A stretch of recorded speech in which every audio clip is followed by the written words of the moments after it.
RV owners, we have a Dometic toilet here, and it has a bad flush valve. Flush valve is allowing water to come through, even though we're not pushing the pedal. Now, two things can happen. These can just leak when you're flushing. They can let water go through. There's a lot of things that can happen. Either way, usually leads back to a toilet valve. It's one of the very few parts that actually fails on these toilets. So let me show you just how easy it is to replace this.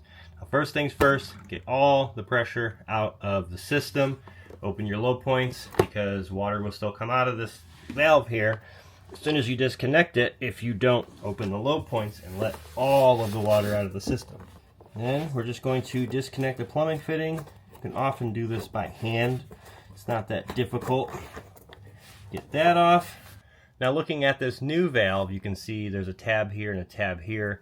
You have to take a flathead and push up there and push at the bottom. But there are two screws along the back. Funny thing is, oftentimes you will only find one of them. But there is a screw back there of the flathead variety that will have to come out before that valve will pop out. I had to go get my pocket screwdriver, which is always everywhere but my pocket.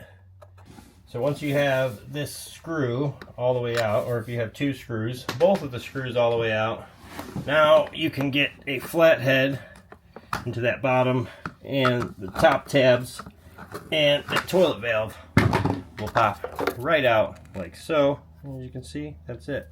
Now this one, they did use a crimped clamp. Most of your kits are going to come with a hose clamp, so you can either cut this off or cut the tubing just shy of that. You should have enough slack to just cut the tubing right there if you don't have a tool that's going to cut that band off. So I'm just going to remove that clamp. That's looking good. Toilet valve comes off of there. Don't worry about any of this water. This is all clean water. This is flush water. It's looking real good inside of this thing. Pretty yucky in there. It's got a screen that doesn't usually help that fine sediment that gets stuck in there. And now it's as easy as getting that new clamp on there, getting the hose on there. We'll go ahead and get this tightened up. They gave me way too big of a hose clamp for this, but that's okay. So we'll get that clamp right here tightened up, nice and snug. And now our new toilet valve, just as easy as that, clicks in. We're going to put our screw back in. There should be two. My replacement kit came with both. We're going to get both these screws in. I'll save you the boredom of watching that.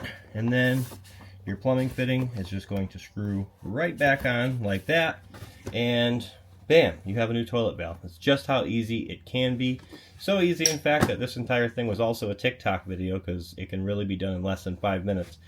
Half the time, you're struggling to get this screw out or get those clips out because you don't have space behind the toilet. If you're in that position, in all honesty, save yourself the trouble. Your toilet has two simple bolts right here at the bottom that you can remove and pick the whole toilet up and get to it a lot easier instead of struggling with it.